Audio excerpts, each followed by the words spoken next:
wa rahmatullahi wa barakatuh. Today, inshallah, we will go to our last class in this semester, in which we will just have some commentary on the contemporary poetry, postscript on the current.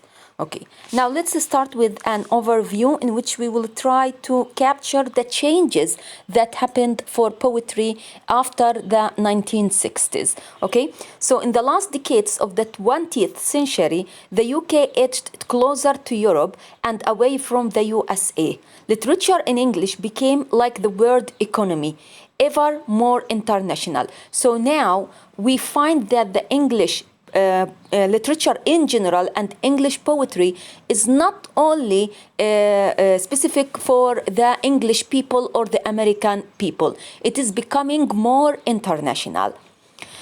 So that's why we have the term internationalization.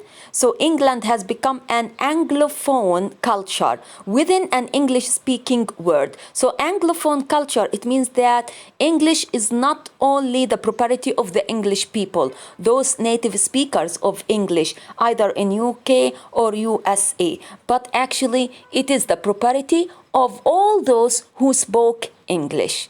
Literary works from different nationalities became as valuable as those written by English native speakers. So in the British universities, they would teach, for example, a poem for an English poet, but also they would teach a poem for an Indian poet who wrote it in English. Okay, so it doesn't matter who wrote it or what his nationality is. At the end of the day, it is good English.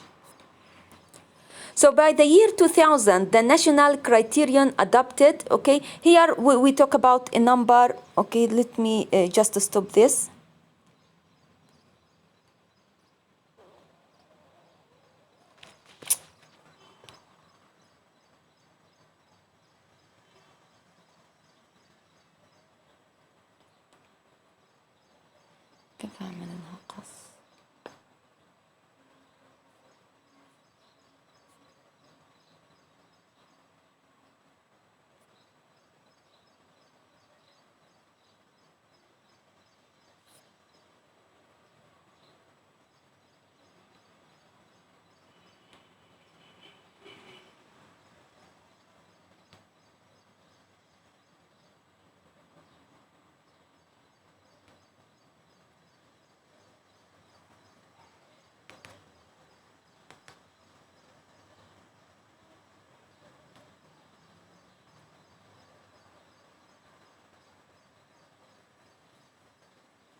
فيها تروح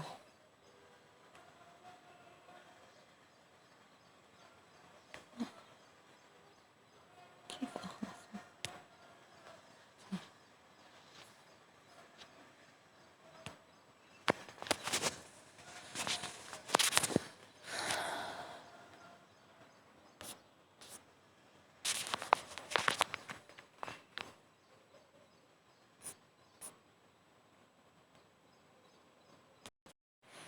So just quickly to remind you of the idea of internationalization, as we said, so it doesn't matter if the writer or the poet is English, native English, or Indian, or African, as long as his English is good and he wrote in English, so his poem is valuable and could be taught even in the British universities. Okay, now modern, if you remember, modern means new, okay? And modernist literature defined itself chiefly as different from what went before. It had no clear identity. So you are a modernist if you write something different from the 18th century, something different from the 17th century, something different from the 19th century. So you can call yourself a modernist. So in general, the modernism doesn't have like key features or identity that shows it. As long as you write in structures or in forms or ideas different from the people before you, then you are a modernist. Now let's come to what came after modernism. Now we have a movement which is called postmodernism. Now postmodernism or post is applied to many, actually after the 1960s, is applied to many philosophical theories and educational psychological theories. For example, we have the post-method era in teaching. Post-method era, it means that we are beyond now the era where a specific method would prevail, يعني يغطي وينتشر, and the teachers should follow it specifically. So in the past, for example, the audiolingual method, the communicative method. No, in post-method era, you just pick from those methods what suits you and your students and the topic that you want to teach. So let's come to postmodernism in general. In general, it's a wide-ranging term which is applied to literature, art, philosophy, architecture, fiction, and cultural and literary criticism, among others. Of course, it is applied for also for any other topic. Postmodernism is largely a reaction to the assumed certainty of scientific or objective efforts to explain reality. So now they don't believe in the idea that only by science you can explain and describe the reality. No, they are similar to modernism, celebrating the subjectivity and the inner feelings of the human beings. Postmodern poetry is a type of poetry that has been explored since about the 1960s and is often noted for a few stylistic and thematic aspects. This poetry is often written in a way that is quite free form, اللي هو الشعر الحر, and meant to reflect the process of thought or organic speaking through a stream of consciousness style. So they don't care about the word and the opinion of the word, they care about you, the writer of the poem. So you follow the stream of consciousness inside you, اللي هو تيار الوعي. وتيار الوعي اللي هو عبارة عن تداعي للأفكار. يعني مثلا أنا أبدأ أفكر الآن بشيء، كلمة من اللي أجت في مخي وأنا بفكر تاخدني ل10 سنين، لحادثة حصلت معي ل10 سنين أو ل20 سنة، وبعدين في ال20 سنة هذه أرجع أتذكر طب بعد ال20 سنة هدول في بعد ب15 سنة صار معي شيء، وهذا ينقلني لفكرة تانية، وممكن ينقلني للمستقبل، فكرة أنا ممكن في المستقبل رايح تتحقق، وأرجع للحاضر. So this actually chaotic movement in place and time is the features are the features of the stream of consciousness. Okay. Now, postmodern poetry often deals with themes of meaninglessness or lack of reality. الحياة بلا معنى وما فيش حقائق في الحياة، ما فيش حقائق ثابتة. And frequently demonstrates an existential point of view. يعني كانوا ياخذوا فكرة أو نقطة وجودية، يعني في نقاط خلافية وجودية حوالين وجود الإنسان والمعاني اللي مرتبطة بحياة الإنسان ووجوده ووجود الكون. So they focused on those existential points.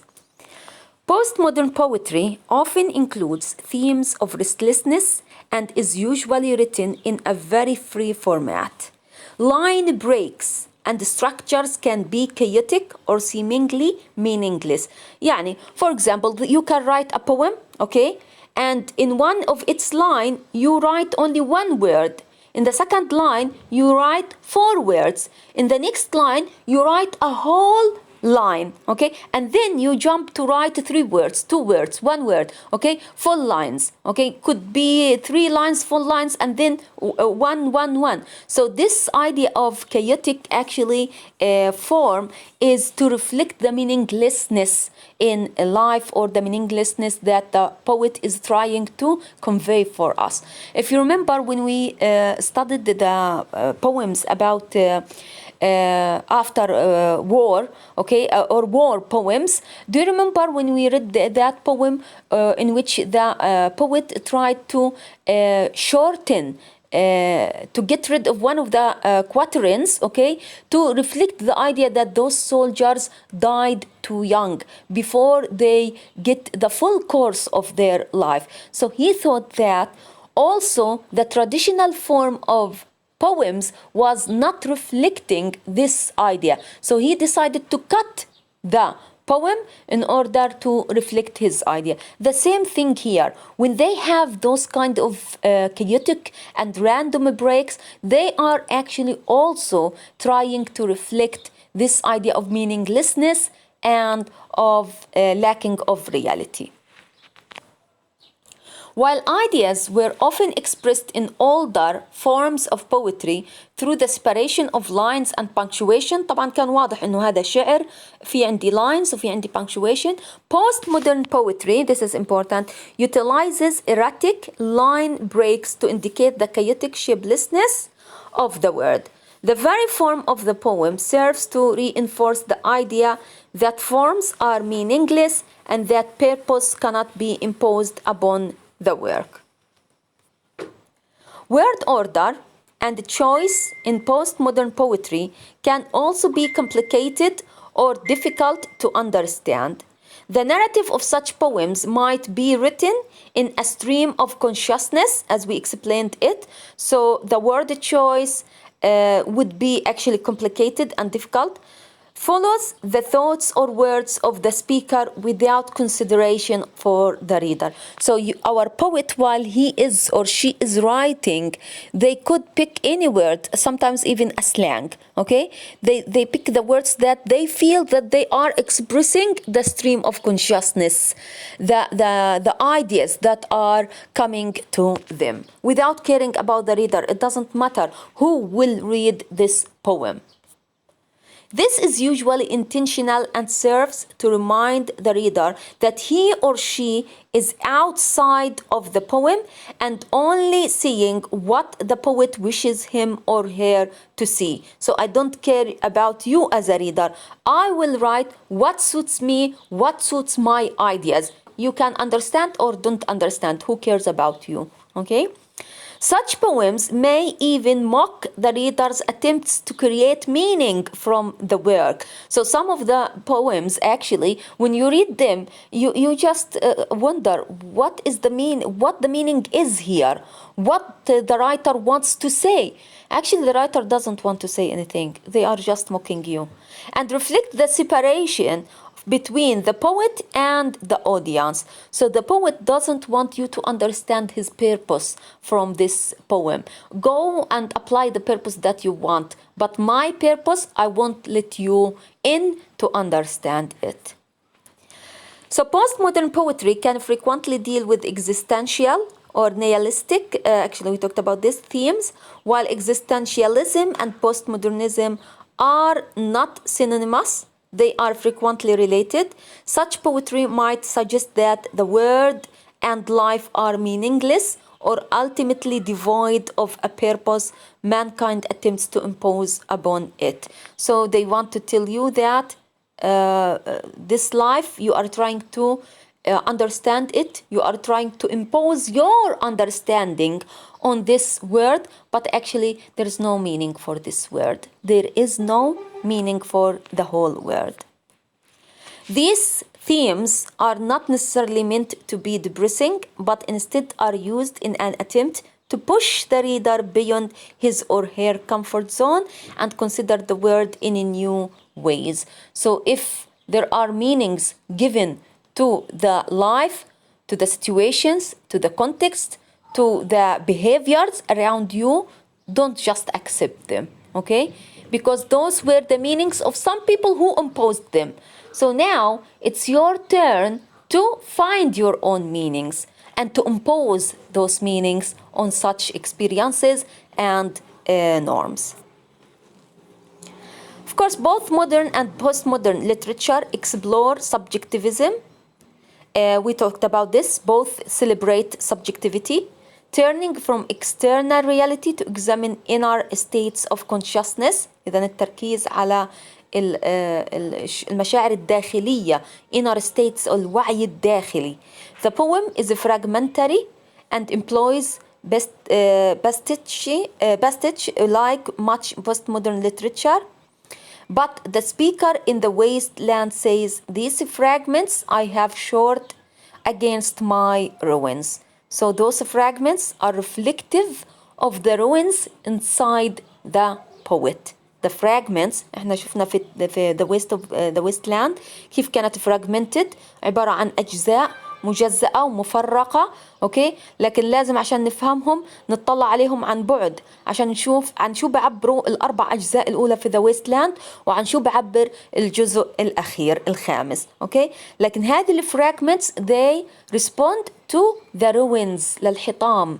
اوكي، والدمار inside the poet. He feels that he is fragmented from inside, and that was reflected on his poem. Modernist literature sees fragmentation and extreme subjectivity as an existential crisis or Freudian internal conflict. تعرفوا فرويد انتو عالم النفس, okay, who talked a lot about the internal conflict, a problem that must be solved, and the artist is often cited as the one to solve it. Postmodernists, however, often demonstrate that this chaos is insurmountable. إذن for the modernists, okay, جماعة المودرنزم, okay, كانوا بفكروا إنه الرايتر جاي يحل الفراغمنتيشن والاكزيستنشال كرايسيس, يعرضها ويحلها. لكن postmodernists, they think that this chaos is insurmountable. The artist is impotent, عاجز, and the only recourse against ruin is to play within that chaos. وعشان أقدر أتغلب على الحطام فقط إني أعيشها. That's all. You don't need to change anything. You don't need to fix anything. Just accept that this is the life. It's full of ruin. And inside us, we are ruined, okay? And we are fragmented, and we have to accept that and to live. Just adapt. Okay, so while modernists were ambitious, the postmodernist writing is less ambitious. يعني المودرنست تذكروا T.S. Eliot, he thought that if we find a religion, if we find a faith, okay, then we can save the hollow men and we can save the wasteland. But for postmodernists, no, they are less ambitious. There is no way to solve this problem. Okay, the rest is just... It is safer to take postmodernist as a label of convenience rather than a term of substance or a movement, insofar as it has a definite reference. It may apply to self-consciously experimental writing of the post-1968 period. So we can't give like features or characteristics of postmodernism because it will be changing actually. And with every 10 years or every 5 years or every year, there will be something post. So you can't apply it because what you think is good and acceptable today may not be tomorrow. So that's the idea of postmodernism. Okay, I will stop here and continue with the last part, which is contemporary poetry in the second video, inshallah.